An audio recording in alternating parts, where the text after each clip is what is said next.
Please take your seats quickly, ladies and gentlemen. Thank you. Hello, ladies and gentlemen. Welcome to Tennis Weekly with Joel, Kim and Chris. On today's Tour Catch-Up, sponsored by DownloadTennis.com. Sinner the winner in Beijing. Jabeur gets back into the winner's circle. And the AO is set to become a 15-day tournament from 2024.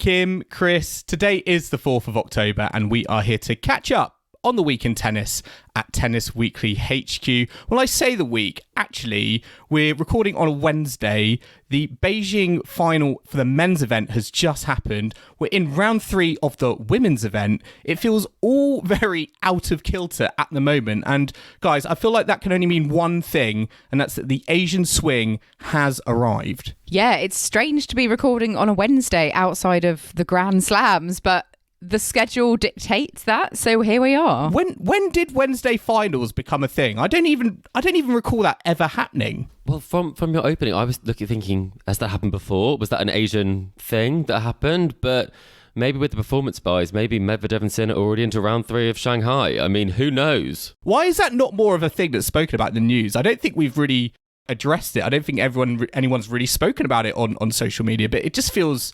I mean, I know we bang on about the schedule, I feel like, every episode, but this just feels very, very odd. A bit odd for hump day. Yeah, they all have a day off in Beijing. They can just, tune in and or maybe go Wednesday's the new Sunday, is it? Yeah, maybe so. It affects TV viewings. I mean, surely Sunday prime time gets more viewers than a Wednesday lunchtime over here in the UK. Very strange, but we will be rounding up what happened in Beijing and also from last week, Tokyo, Ningbo and Astana before we get on to this week's action as well. Guys, what have been like your highlights aside from the actual tennis this week? For me, I've seen a video of Rafa practicing back on the tennis court, which is obviously going to be my highlight. But what's got you excited this week? How excited were you when you saw that clip? That feels to me ahead of schedule. I don't know about you. Well, he's probably taking it like early days, maybe just tentatively. I don't know, but I think that's what he kind of indicated. He's going to see how he goes, and then the goal is 2024 to be ready. So he's gonna, it's October now, so give him a few months. That was very reserved the way you introduced that. That's big news, Kim. It for a is Rafa big fan news. especially. Yeah. And you're like, put that on and the move slide on. there. Don't jinx it. Don't jinx it. Next. Don't want to get ahead of myself. That's all I can say. So, early days, isn't it? But yeah, Joel, what about you? What's caught your eye this week? Well, it has to be not in tennis, but in golf at the Ryder Cup, which is a big event. The Laver Cup, I feel like, is struggling to capture in the tennis world. But Ryder Cup, Team Europe versus Team USA. And they had like a celebrity like round before like the main event. And guess who was involved? Novak Djokovic. Novak Djokovic was there with not a tennis racket, but golf clubs in hand. And I was really curious to see what his drive was like. And I'm not going to lie, he did not disappoint. I mean, yes, he's like arguably kind of the one of, if not the GOAT of tennis, but put him with some golf clubs in hand. I think he wasn't too shabby either. Was he as good as Ash Barty? Because didn't she... Oh, do we need... Yes. Yeah, that could be what we need. Maybe we need a tennis version. Maybe the Laver Cup should be golf, but tennis players play it. We need some big money sponsor to come in and make a head-to-head Novak Djokovic versus Ash Barty on a golf course. Battle of the Sexes. That could be an update for the... No Billie Jean King, but add in a golf club and a Saudi Arabian golf course. Is it golf, tennis, and like an unknown third sport, maybe? I don't know. Ping pong. You see quite a lot of them play ping pong. A new triathlon with rackets. A modern one, yeah. What do they call... Oh, golf clubs, that's it. I couldn't think what you called them. What about you, Chris? I think...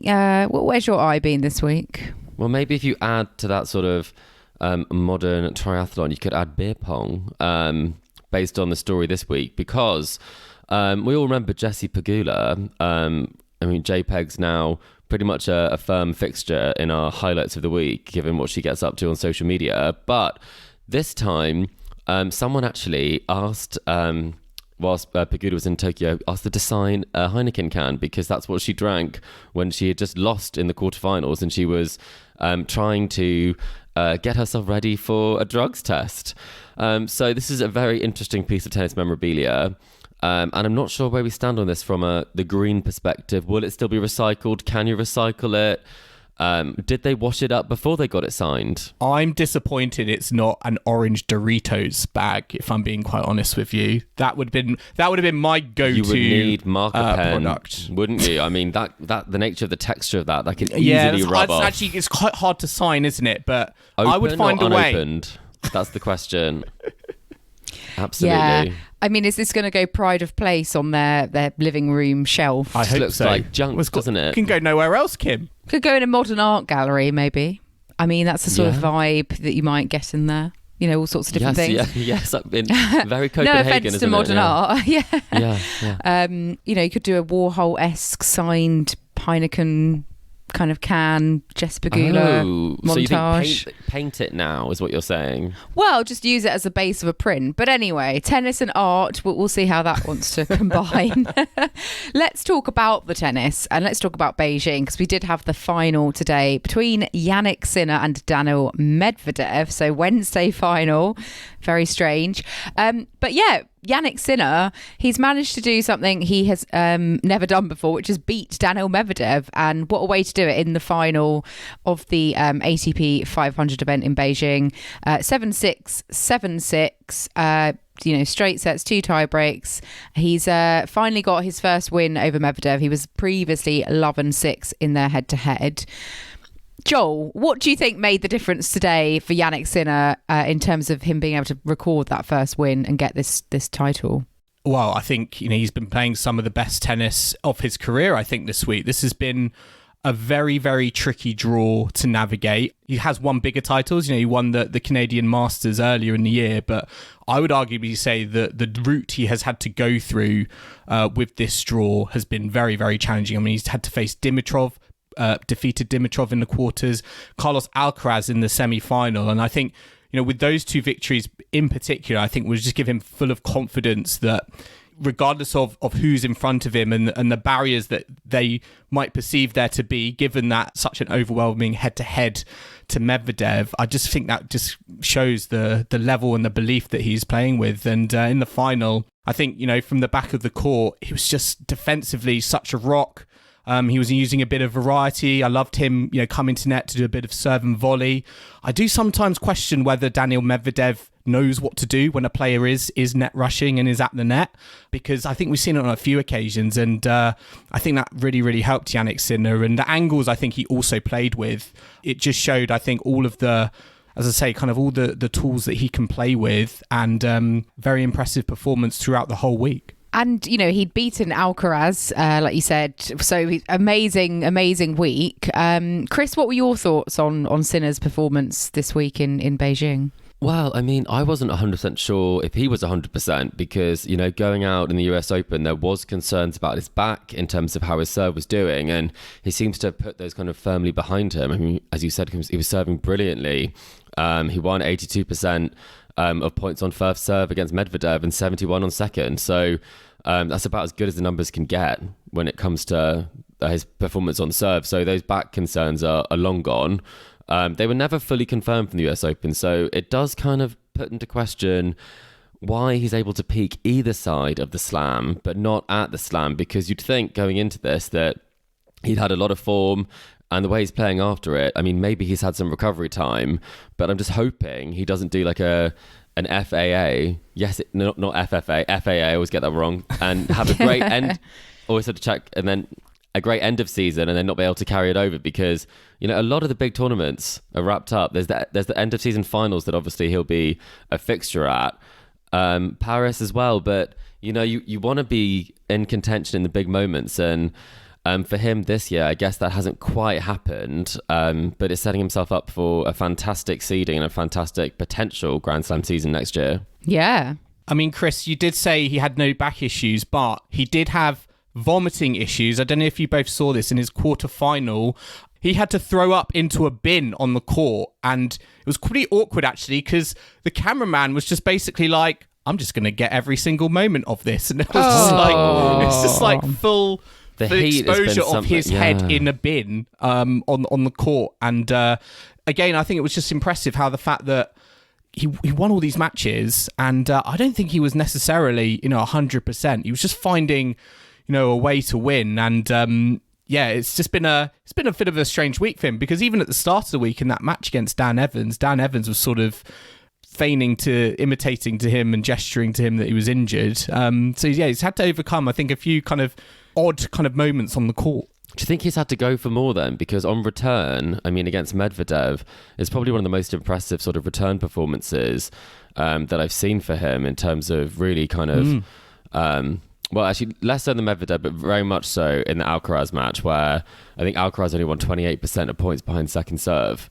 So clearly, I mean, that was a very aggressive Sinner who was taking his chances and playing really well. And maybe if you're not, we've seen this before with some top players, that if you're not 100%, you want to play as little tennis as you can and shorten those points, which we know he has the firepower, but he doesn't always pull the trigger. So maybe it just forced him, especially against Medvedev, you've got to hit big. And against Alcaraz, you're going to have to play another ball. So hit it harder and give yourself an easier next ball. Just on that match with Alcaraz, Sinner's beaten Alcaraz a number of times now. He's got 4 wins against him. And, Alcaraz has sort of come out saying, he really needs to find a way to beat him. Obviously, Wimbledon love that rivalry between them, don't they? They're poster boys. But, what does Alcaraz need to do if it seems like, Sinner's kind of getting the better of him, perhaps more often than not these days? What do you think that Alcaraz needs to do against him next time they play? Yeah, I think it's a tough one, and I like actually how honest Alcaraz is when it comes to kind of press conferences in terms of just laying it out there in terms of, like, at the moment, he's effectively trying different tactics on the court and it's not necessarily working for him. I think when it comes to, like, the future and their matchups in the future, I think he almost needs to arguably maybe hit the reset button or think about and go back to those matches where he was on top and just acknowledges that he's going to need to develop, and maybe one strategy works that day, but it might not necessarily work, in the future. He also needs to, I think, be able to concentrate through the whole match. I mean, in that second set, he just sort of mentally went walkabout. He openly said that he was very frustrated. So I also think he needs to stay kind of cool, calm and collected against someone like Sinner, who can be so frustrating to play against, because otherwise you might just end up beating yourself, which I would say is what happened in the semi-final. Do you think that Sinner just plays his best tennis against Alcaraz because there is that rivalry there, like in terms of not necessarily in a negative way, but I think it's some of the best tennis that we see from Sinner is against Alcaraz. There are those players who you'll always kind of see bring out the best in one, not necessarily both of them, but it does just seem that Sinner steps up to the plate, because when there are so many comparisons between different players, it's often the clashes which are sometimes the most competitive, and they really can bring out the best in you, because, I mean, Sinner's the underdog in those situations and he's come out on top numerous times now. So I think it's a case that it's not about beating the Jannik Sinner of week in, week out. It's about beating the Jannik Sinner that plays against Carlos Alcaraz, which seems to be a cut above. Yeah, he elevates his level. I mean, it might be different if Sinner was the higher ranked and with the pressure on it. When they're playing, he's still the underdog, isn't he? So that if that changed, it might be different. I mean, Alcaraz still had a good week getting to the semi-finals. He didn't drop a set prior to that. But just going back to Sinner as well, he is now only the second Italian to crack the top 5 in the rankings, which is exciting for him. Highest ranking, of his career. And I mean, do you guys know who the first Italian was to crack the top 5? It's not a name that I particularly know, but I wondered if either of you could guess. It was back in 1976. Oh, okay, so. well, I was going to say Berrettini. I was going to go Flavia Panetta, so I think we're out. I think this is just ATP. But no, it's Adriano Panatta. So quite close to Panetta, to be fair. Ooh, can I have a point for that? What, surely. Put an E in instead of an N. If only I an just A. said Panetta and then just said, no, listen to it back. I'm sure I said it. I mean, do you think now Sinner is in this sort of no man's land between, like, a big three of Djokovic, Alcaraz and Medvedev, and then everyone else with, like, Tsitsipas, Rune, Ruud, I'd probably put in that category? Do you think he's sort of like in between the two at this moment in time? I didn't. Well, I was going to say I don't think think have a slam, right? That's what I was going to say. Really, unless you've won a slam, you can't be the number 4 and be considered, one of the very, very top at the moment. Because not even in this era, when I would arguably say it's a weak top 10 outside that. I think he's in the middle. I think there's 3 that are playing sort of the best tennis across the year, not necessarily the most consistently, but I mean there are 2 players really that I would say have been the standout of the year, and they're the players that have won the slam. So he's definitely, again, best of the rest is what I'd say. But I don't know what you were gonna. Rudely interrupted you, Kim. What you were going to say? No, you didn't. No, I was just going to say I wouldn't put Medvedev personally in that big 3. I know he has won a slam. I agree then. Yeah. But and I know he beat Alcaraz at the US Open. However, I still see Djokovic and Alcaraz as the top, and everyone else sort of best of the rest, which I know is not a great, they don't want that as their tagline, do they? That's not particularly encouraging. But they need to prove it to us. Jannik Sinner needs to beat Novak Djokovic at a Grand Slam for me to change my mind. So if he can do that, great. And hopefully he will, because that really proves you kind of have, that's like the next step, isn't it? But yeah, so that was Beijing. Obviously, good week for Medvedev, although he lost in the final. He got a win over Zverev in the semi, so it's quite a standard win. This was his eighth final of the season, so he has been racking up those titles and those finals this year. He has had a solid year, but just not able to get the win on the day. Sinner playing very, very good tennis to win today. Let's look at the WTA event that we had last week, which was out in Tokyo, and this was won by Veronika Kudermetova, who has not won a title in quite a while, but she got the victory in straight sets over JPEG, Jessica Pegula, 7-5, 6-1, just over an hour and 20 minutes to win this one. I mean, I wouldn't have put her down as the sort of favourite for that title. She was the 8th seed, but she hasn't had a particularly good season, whereas JPEG obviously She's got a terrible record in finals as well. Yeah, she has not done very well on all her finals. Hence, her last title was April 2021.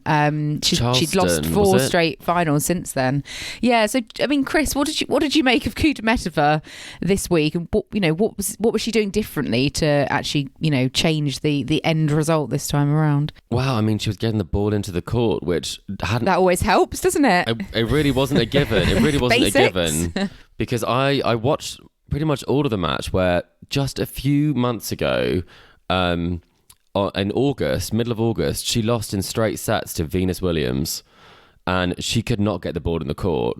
Sure, it was windy conditions, but she was kind of a shell of the former player that she had been at some of these sort of bigger tournaments, and really pushing towards the top 10 and playing some great tennis prior to that. And you have to think that this is poles apart in terms of performance levels. I mean, she took out the world number 1, did that pretty handily, coming through in 3 sets against Iga, which we can probably talk about in a second about what that means for Swiatek there. But again, lots of surprise results in terms of the performance. Why has she been able to do this, but like her Grand Slam record this season's been woeful? It must be to do with the conditions, the only thing that I can think of. I know she doesn't like to play in windy outdoor conditions always. I think Charleston was a bit of an exception in that respect. She didn't have a great Wimbledon, so I guess it just shows that anyone who is struggling with form, there's just one tournament and it can turn around. You could take that with Sophia Kenin, having a great title run, and Sakkari, anything could come around, but it is a big surprise, and you have to give her a lot of credit, because the hardest thing to do is to win when you don't believe that you're going to win or believe that you're playing good tennis. So to turn it around, very impressive. And she's actually set up a clash with the currently, I think, 15-match winning streak of Coco Gauff in her next tournament. So that will be a very interesting one, because we've got 2 players high on confidence, ready to face off. So who's going to win that one this week, Joel? Oh, that's a tough one. I You still love think Kudermetova. You always I predict still go her. Coco Gauff. I mean, I think we're going to do some predictions a bit. I've still got Coco Gauff as my champion, and I'm still riding on the coattails of my Coco Gauff prediction for the US Open. She can't win everything, Joel. She can and will. But yeah, I did say that, I just had to privately laugh at saying Sakkari kind of turned a corner in Guadalajara when she went out in the semi-finals in Tokyo to Pegula. So back to her old habits of losing in semis. Yeah, I mean, old habits die hard, hey? That's very true. And you are a bit of a fan of Kudermetova, Joel. And I remember once you said a comment on the podcast where you compared her to Elise Mertens, but you said Veronika Kudermetova was an elevated Elise Mertens. Do you still stand by that?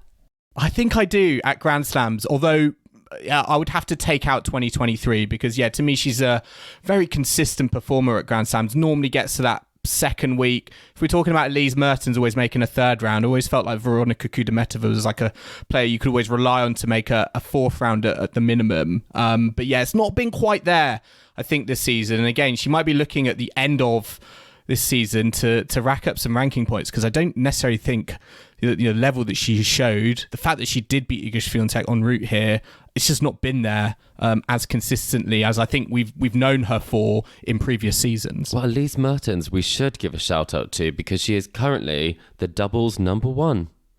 So, I mean, I might take being a slightly less elevated Elise Mertens if it means I'm number one in the rankings somewhere. Well, I think I'd do the same as you, Chris. And just a note on Iga Swiatek. Obviously, she lost to Kudermetova in this tournament in the quarterfinals in 3 sets. She's won today very comfortably. But do you think there's danger signs about Swiatek? She wouldn't normally lose to Kudermetova in the quarters. This isn't what we've seen from her what we expect of her. Or am I being too harsh? No, I don't think you're being too harsh. I think it definitely is a case that the field are catching up and the field do believe they can beat her. It's a very different situation to be in. I think she's kind of navigating life on tour now, being in the top 2, not being the number 1. And that's a very different sort of situation, a different mindset, even for the player. For some people, it's very freeing, but obviously for Iga, she kind of thrived as the number 1, having that fantastic first stretch, almost record-breaking stretch at number 1. So I think this has been kind of a year which has kind of redressed the balance a little bit on the tour. And I think she will be looking for a big result and some big wins because I do think the locker room are looking at her, looking at that second serve, even that first serve and thinking, hang on a minute, if I'm able to put some pressure on there and a few unforced errors come my way, I might have a chance here. And I think this time last year, I don't think everyone was thinking that on the tour. Yeah, I agree. And I mean, let's have a look at the other WTA event that we had last week. And similar story here. We've had Ons Jabeur winning the title straight set, 6-2, 6-1 over Diana Schneider, who is a young up-and-coming Russian player. This was Ons's second title of the year, but her first on hard courts, which actually is quite surprising. She's now collected titles on all surfaces, but her first hardcourt titles. But yeah, it's very straightforward for Ons Jabeur, and hopefully a much needed confidence boost, especially after kind of the disappointment of the Wimbledon final. Joel, you're nodding your head. What did you make of Ons in Ningbo last week? Yeah, I think it's always a tricky one. I think when you come to these big players in 250 draws, and I know there's always this talk of like do players enter them and vulture them, but I don't think this was necessarily the case. And I think throughout the week she had to work hard to win this title. She had a couple of 3 sets victories over some really tough opponents. Zvonareva in the quarters, Podoroska in the semis as well, and.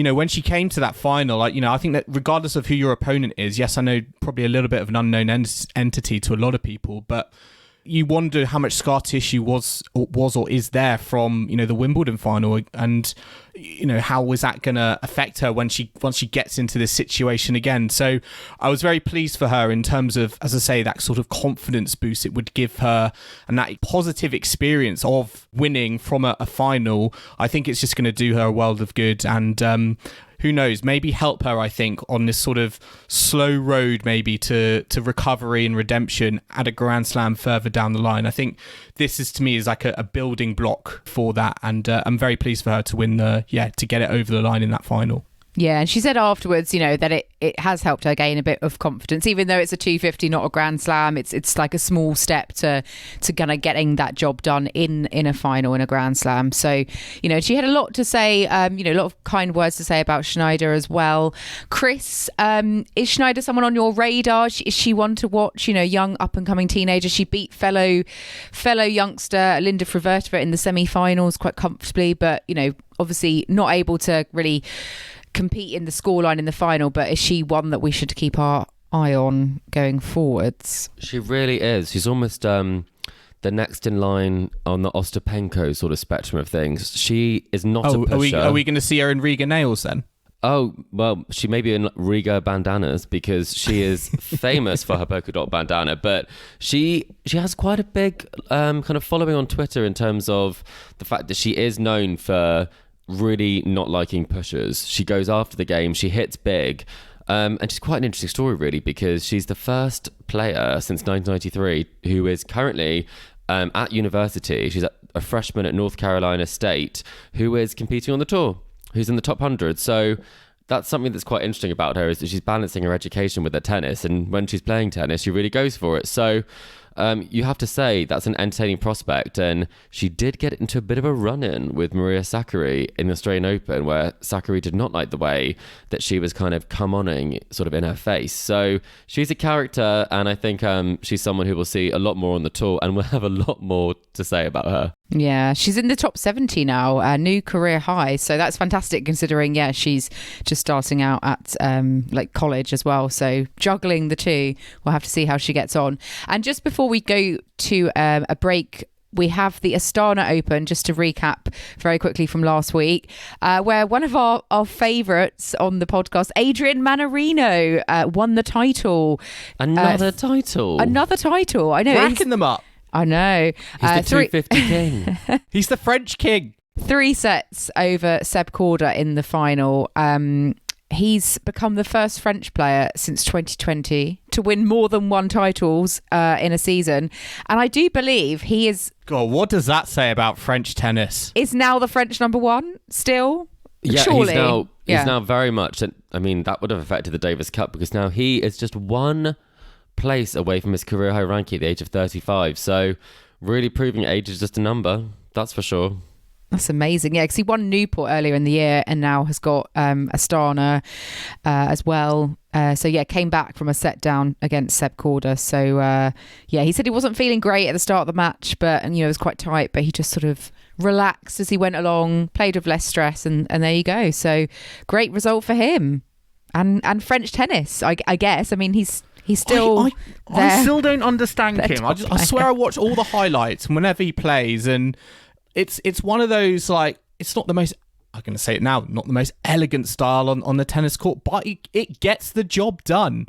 And he's having a fantastic kind of late bloom period, I think, in his career. I mean, it's crazy to think, given his age, that he's still, he is producing his best tennis on the singles court, and who knows, could be pushing top 20 very soon. Well, he makes it awkward. I think that's what a few of the captains in the Davis Cup said in press. They said he's not an easy person to play against, and someone like Seb Korda or some of these younger players, he's not going to give you an easy match. He's a bit of a Cam Norrie in some ways in that respect, of being a bit awkward. Yeah.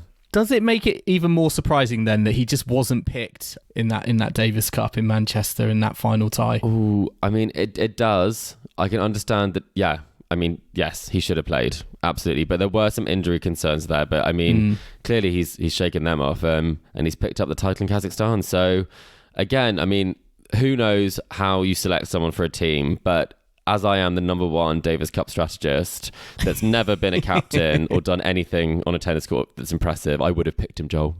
Arguably, would you prefer him just to keep his ranking just under Humbert and have him as the number 2 starting off the tie, because he's actually almost better in that position rather than number 1? Hadn't thought about that. I mean, I mean, I'm giving you food can't for decide thought it. for the Davis Cup strategist. Yeah, we'll have to think about it. It all depends on your rankings when it comes to the finals and who you're playing. So tough to know, but I mean, I wouldn't want to play against him on either places. Yeah, well, let's take a very quick break now, but do join us in the second half where we'll be discussing the Australian Open becoming a 15-day event from next year, the US Open cancelling wheelchair events next year, and also we'll be revealing who our dream captains for a women's version of the Laver Cup would be, so do not go anywhere.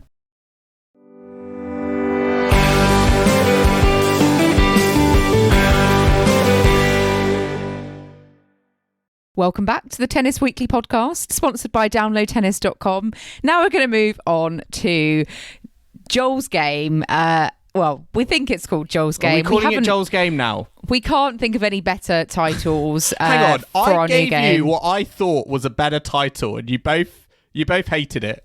I think it wasn't great to the point that I didn't think Joel's game was great, and now I'm fully bought in for Joel's game. I like the simplicity of Joel's game. Fine. And but it doesn't tell you what it is, which also is quite nice, isn't it? You know, it's part of the game itself. If listeners are wondering what my other suggestion was, it was career higher or lower. Did you see what I did there? I put career high and higher or lower together. Yeah. It's better when you say it, I guess. Yeah, written, I just thought it's a lot of text. You know. Oh, okay. A lot of text to get through. Joel's game. I'm equally happily with Joel's game, but I'm not doing it today. No, which I think I would quite like to be Chris's game this week, but apparently not. It's not. It doesn't change with. I've got to think of a new game in order to do that. You can think of your own game. Yeah. It will just be WTA players at their career low ranking, maybe. Oh no, that's harsh. That would be truly awful and savage. So. For those of you who don't know from us describing it as Joel's game, what this involves, it involves us predicting higher or lower when it comes to the career high ranking of players. So we start with a player, and I will tell you their career high, and then Joel and Kim are playing together, higher or lower. Or same. Or the same, sorry, to make higher or lower or the same. And then I will reveal whether they've made it through to the next round with a maximum of 6 correct answers to win Joel's game.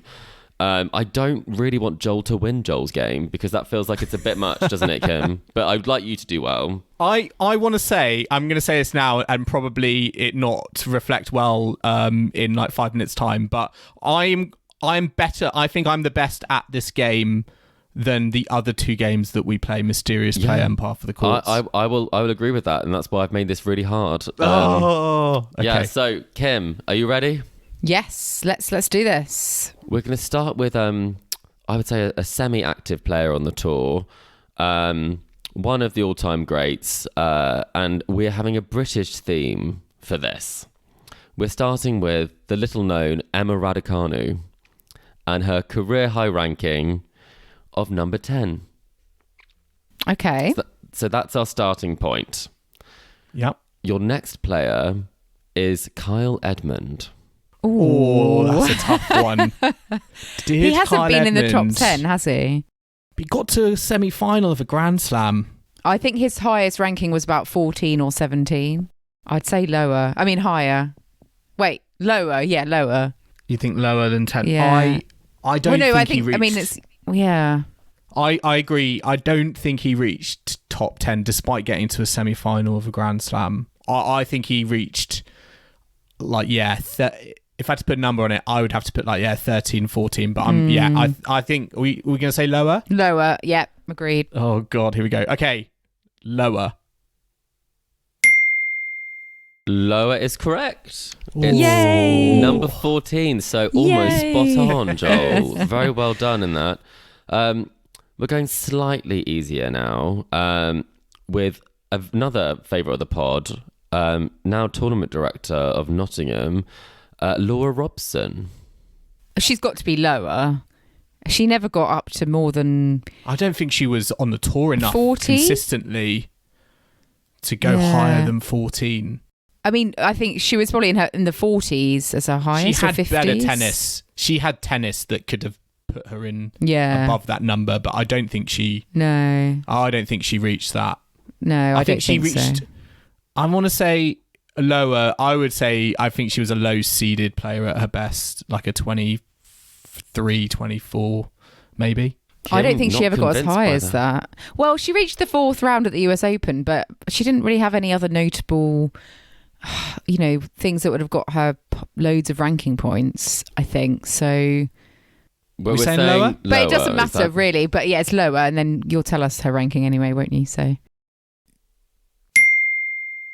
Well, lower is correct, and it was 27. oh, okay, Yeah. fair play. Well done. Yes. Yeah. A low seed indeed. Well, now we're moving into the tricky part. We're going for another British player and someone she's played a lot of doubles with, Heather Watson. Heather Watson's been lower than. I don't think she's been as high as 27. 27. She's never been seeded at a slam, has she? I think she has, but Has I she? think she's been like a 30.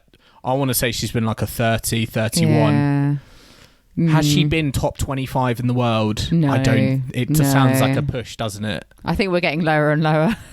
It could be same, but I don't think Chris would bring out that wild card too early. I think 35-ish is probably her max. I think 31, but Okay, we're let's say definitely lower. We're doing saying lower. more stipulation around what the ranking is this week. Well, even if you both are in agreement. Lower is correct, and the answer is 38. Oh, okay. Okay. yeah. So, yeah, no one was really wrong there at all.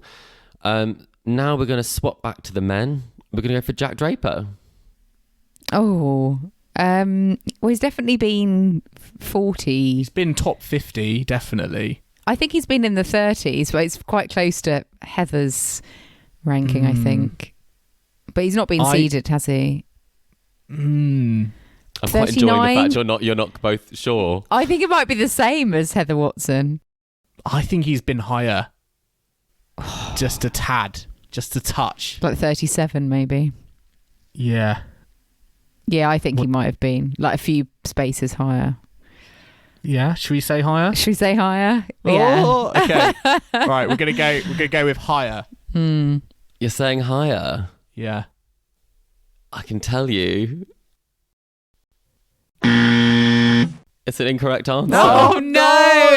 Is it lower? It's the same. Oh, no! Kim I'm even sorry. mentioned it.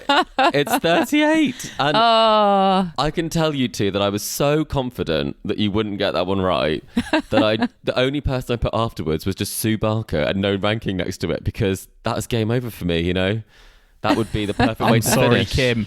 no, that's I'm okay. sorry. I wasn't sold on the You can take idea the of high saying. ground. So, oh dearie, well done, Chris. You won. You defeated us that time round. And listeners, let us know how you got on. Did you know that Jack Draper's highest ranking matches Heather Watson's, or were you also That is stuck? some niche knowledge, but Like I us. would be Different very careers, suitably very impressed. different careers, right? And that's the thing. Numbers don't always tell the whole story. You might look at someone's Wikipedia and think, oh, they were ranked, X once upon a time. But yeah, For very one day, different yeah. career. Yeah, exactly. Well, let's have a look now at what's in the Tennis Weekly mailbag. So we had an email from Jackie. Thank you very much, Jackie. She said, hello, Tennis Weekly. With the dust settling on the Laver Cup for another year, I would love to hear who you think should be the captains if there was a women's event between Team World and Team Europe. Very thought-provoking question there, Jackie. Chris, I'm going to come to you first. Who would you have as your Borg and McEnroe? That's a really good one. I've gone a bit different in my thinking for this one. Obviously, I've not gone for the most obvious choices, but I saw recently that Li Na was out and about in Beijing, and I thought the Chinese interest could be quite interesting selection there, and I thought that made a lot of sense. And then I was thinking, you know what? Maybe I'll do it kind of for old time's sake, and I'll go for a Kim Clijsters because they had that final in Australia, and I just feel like everyone loves Kim. And even if kind of Team World do defeat Team Europe, she was known as Aussie Kim when she was dating Leighton Hewitt. So you have to say she's a winner either way that way. So that was my loose suggestions. Chris, I'm surprised you didn't go with Kim Kleister's doubles partner, Ai Sugiyama. That would have been a very good one. She's also was Daniil Medvedev's doubles partner for a time as very well. Good. So you need to get a Hantukova reference in there, yeah. Maybe she should have been picked. But I definitely didn't go for the most obvious choices. That's or the most that's what I'm here to do. Joel, have you just gone very basic with obvious choices? Yes. So I would go very obvious: Serena Williams, Maria Sharapova as my two captains. But then Serena would always win. Because maybe Sharapova only beat her once. I think it could be like the next phase of their rivalry. Maybe Sharapova can look to kind of balance like it out. The Russian element of leading Team Europe. I'm still a bit confused why they're in Europe in that sense. Bit like Eurovision Song Contest rules, I imagine, apply, sort of. Yeah. Especially although they're not allowed in that at the moment, obviously. Yeah. But I guess she's quite American anyway, so maybe she's good for getting numbers and viewing figures. I feel that recently retired players that have, still some kind of global fame would work well. So maybe Ash Barty. Doi? No. And Misaki Doi. Well, she's very recently retired. I was thinking Ash Barty, or if Osaka decided to not come back, Osaka, because, they sort of get their token bit of tennis happening, but not full commitment. I love Barty. She's quite Federer-esque coming back and doing a slice. But she would just pick up a racket and she could probably beat some of the girls playing. She could be a player manager, couldn't she? Guys, I would say is also Billie Jean King. What if some sort of event like this happened? Would she be allowed to get involved or no? Given there's the Billie Jean King Cup, and would that be a where do these people sit? Of interest? Do they sit? They sit just behind, don't they? Sit on the sidelines. I think she's got to be in a royal box. I think she's at a status above providing on-court coaching. But I think legally, if there's money to be made, I think you could probably cut a deal. Yeah, I mean, they just wouldn't be able to name it after her, would they? But that could be very confusing element. Yeah. Add it to the schedule. Yeah, maybe Marion Bartley for Team Europe. She could be a good option. I do like her. Yeah. Battle of the Wimbledon champions. Bartley. If you did have a women's event, you obviously, I don't think you couldn't name it the Laver Cup. You couldn't have a man's name. No, of course. As the name of it. So would it be like the Navratilova Cup or? Definitely not the Margaret Court Cup. Not the Margaret Court Cup. That would not go down well. Chris Evert Cup. I mean, yeah, something like that would be great if they wanted to put their name to it, and it would need financial backing, and who knows if that's going to happen. But we like to test the waters and have a bit of fun. So thank you very much, Jackie, because I'm quite excited about the thought of one if it ever materializes. Needs to happen. It does. Let's have a look at what's been in the news for the last week or so. Big news coming out of the Australian Open yesterday. They have said that for the first time ever in 2024, their tournament will start on a Sunday, making it a 15-day event for the first time. The aim of this is really to alleviate pressure on the players with all the late night finishes they have. So by starting a day earlier, it gives that one extra day to help the schedule. So the first round will be played over 3 days instead of 2. I'm not particularly sure how that's going to help the whole tournament, whole 2-week tournament, just by adding an extra day on. But what do you guys think? Do you think this is a good move? Do you think it's going to have the desired effect? Yeah, I think it is a good move in the sense that we'll have an extra day of tennis on the weekend when people aren't working. And there are some fantastic matches, and I think with round one sometimes crammed into 2 days, it almost feels like some of those great matches do get lost. So I think having that third day really helps, and being on the weekend, you can get a really good crowd in and atmosphere in. Do I think it's going to help alleviate late finishes? I'm not too sure about that, because in my head, I think that the night session still could start on time, but the second night match could go really, really late. So I still don't necessarily see how 2 and 2 go together in that regards. But I do think having an extra day of play at a Grand Slam on a weekend is never a bad thing. Well, I guess it's never a bad thing for ticket sales if you're Craig Tilley. And it's not purely, this is player first, if we're being honest. It's also going to provide a really big sort of spectacle for the tournament, and it's a chance. I think it's win-win though. No, I think it's a win for the fans, but it's a win for the organisers they've done this as before. well. They had that sort of that absolutely Djokovic-Kyrgios match. Oh, yeah. So I think they were experimenting with it in that sense to see how viable it was from a ticket sales perspective, to try and see how much interest they could get at the weekend. So call me a pessimist, but I'm not sure exactly how this will affect, as you say, the difference in end times. I think, Wimbledon used to do a slam in 13 days.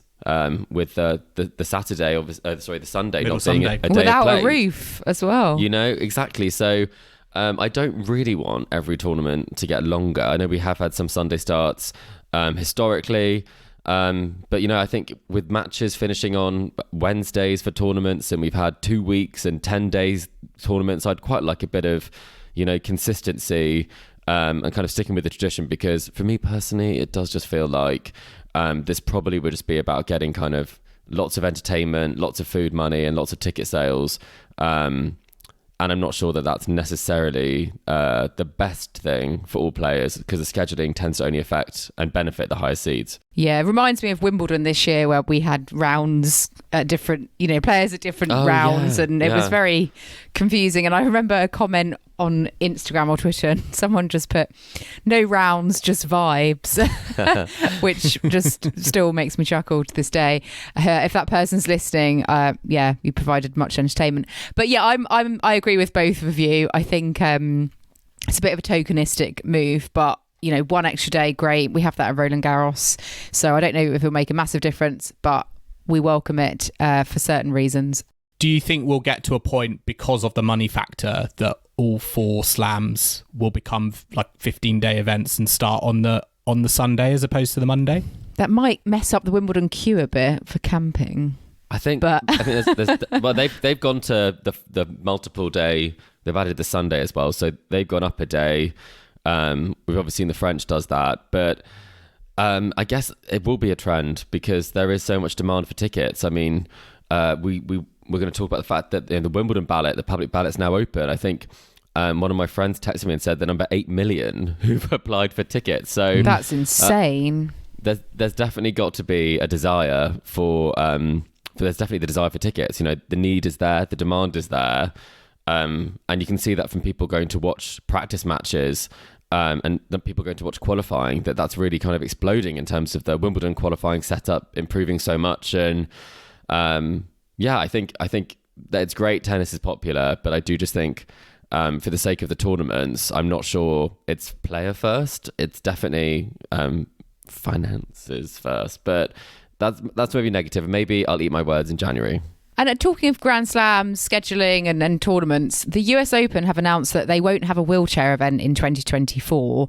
So they are cancelling this event at Flushing Meadows. And that is because it clashes with the Paralympics in Paris. They've done this before in 2008, 2012 and 2016. Previous Olympic years, they have cancelled the US Open wheelchair event.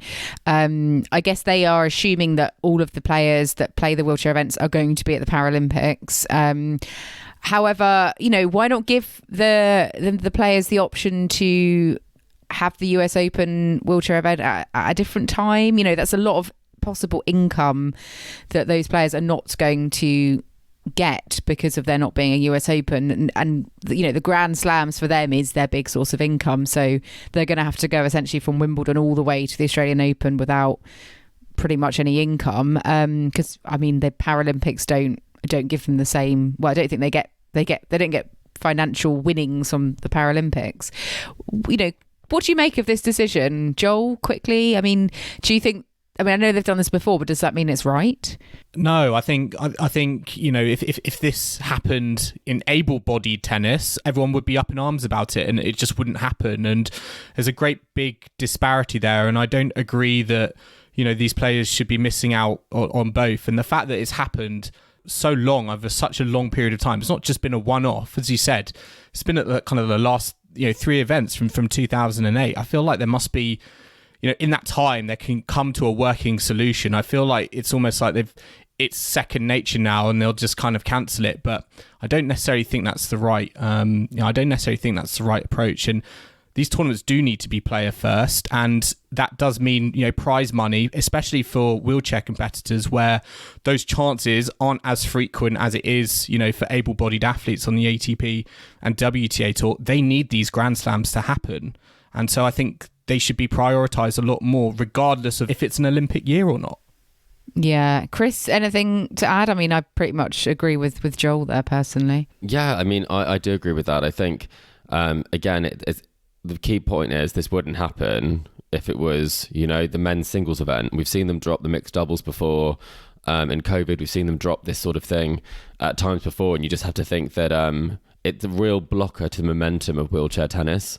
Going from us talking about the fact that they were bringing on the women's wheelchair champion during the men's final to just completely cancelling the event. I think it's not a great look, and I think there are ways around it, definitely. And we talked about, playing more tennis. You could play at qualifying week. How can they do that? It's a very good point you raise. How can they do that around celebrating it and, as you said, bringing players out onto the court during the final, and then not have an event of it next year? It's like 2 years. It's very so strange. two-faced, isn't it?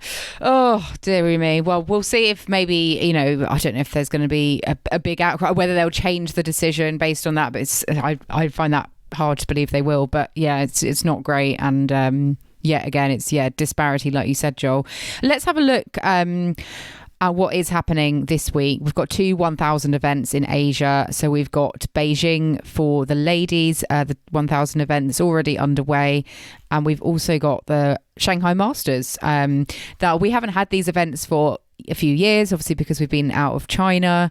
The last time the Beijing event took place, Osaka won it in 2019. And sorry, we did have the men's last year, which Medvedev won. But yeah, let's have a look at what's been going on already for the ladies. I was watching a bit of Rybakina against Ondreeva earlier. Rybakina winning in 3 sets. Yeah, and then Sabalenka came through against Balta yesterday. It was very, very close, 2 tie-break sets. So good result for Katie Balta, although she lost. It was close against the world number one. Before we get into the tennis, actually, I just want to raise our favourite buzzword at the moment, performance buys, because the 4 performance buys were given to the Tokyo Open semi-finalists. Again, I thought that was quite interesting because Ons Jabeur raised the fact that she would have quite liked a performance buy, and it was almost like we're only giving performance buys for the 500 event. We don't really care about the 250 event, and it almost felt like a little bit sort of discriminatory, I guess, against Ons Jabeur at a 250 event. And it again, to me, raises that question of how do you pick when there's more people, I think, than maybe there are slots available in terms of the performance buy itself. Well, with a 250 performance buy from next year, I believe that top 30 players won't be able to play them. So giving a performance buy for someone into a tournament who has a very low ranking doesn't necessarily make sense. So it tends to be for high-performing players who are important to the tournament, and their participation would probably be in question if it wasn't for it. So I can kind of understand. I think it's probably the worst scenario is that, a Wimbledon finalist is looking for a performance buy after winning a 250, because that does kind of almost immediately expose just another chink in the armour when it comes to performance buys. Because I do think if you've been playing for a while, you'd like it, but it's not quite the same going from Guadalajara to Asia as it is Ningbo to Beijing. I think that's a trip that's a bit more doable.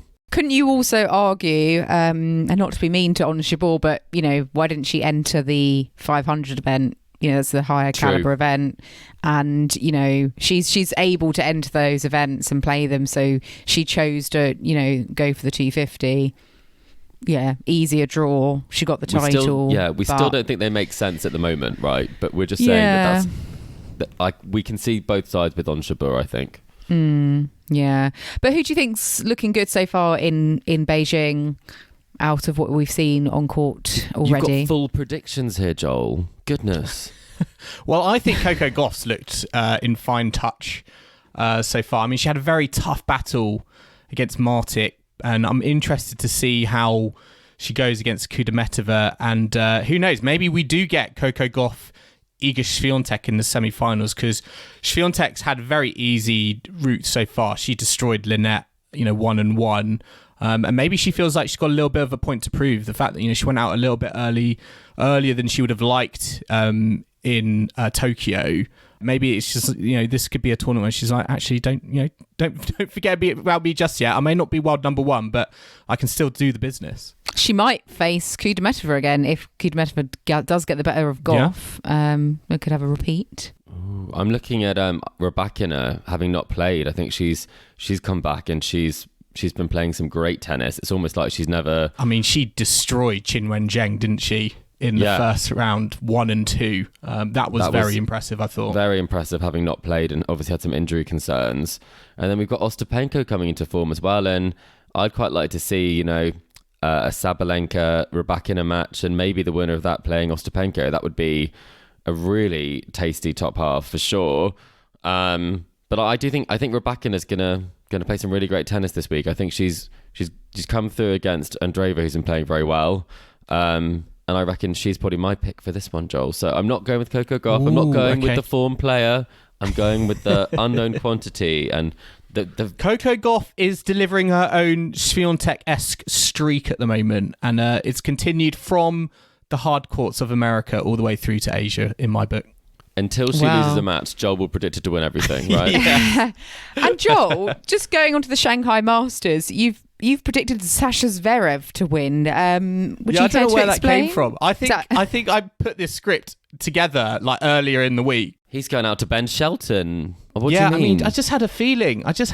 But I mean, that is a very tough quarter. I think it's a very, very tough quarter. You've got Sinner, Shelton, Zverev, Korda, Medvedev, all in that bottom quarter. Very, very tough, I think. And it's a bit sad that Andy Murray, I couldn't say because he lost to Roman Safulin today. He's not having the best time of it in Asia, really. Had that rubbish defeat against de Minaur when he had match points. And against Safulin, I mean, Safulin is a player who I think is a bit underrated and people don't really give him the credit arguably he deserves as a Grand Slam quarterfinalist, but Andy Murray will be disappointed in the manner of that result, no doubt. I mean, the amount of frustration he was showing on the court, he's fully aware of it, and it was pretty ugly at times, I thought. And Chris, who do you reckon for this title? Obviously, there's no Djokovic. Alcaraz is the top seed. Definitely not Zverev. That's for sure. Can I go back on that? You're not going to let me, are you? No, you've been silly enough to commit it to paper. Come on, Kim Zverev. and I have done nothing of the sort. I believe in Zverev. I'm looking forward to an Alcaraz-Evans clash again, hopefully. I feel like we could have another good run from Khachanov, but I'm going to say the person who I'm backing for this one, I think Rune. Mannarino. Is it Mannarino's time? Yeah, it could be, but I'm going to go for Holger. Holger's back. Back with his old coach. And I think there were some really positive signs last week, even though he did obviously bow out a little bit early. He has the sort of draw, which is perfect for playing your way back into form. So I think someone from that section could do well, and I think it's going to be a Rune or a Rude that will emerge victorious. So you don't think Sinner's actually no. Let's be honest. I think Alcaraz Medvedev final. You don't think Sinner's on for 2 in a row then? I think it's tricky. It's really tricky. Like when he won, obviously I think in Canada. I mean, he didn't necessarily back that up the next week. So I think getting a good week is great, but doing what Coco Gauff's doing is very, very tricky. I'm going to go rogue and say Hubert Hurkacz. Ooh. Yeah, don't ask me why. Give us one more name. Who else you got your eye on? Oh, Korda. Okay. Just because I know he's just lost to Mannarino, but I don't know. I've just. Is he still in the draw? I'm going rogue. Yeah, I think so. I mean, we've only just started. It's 96 player draw, and there's a lot going on.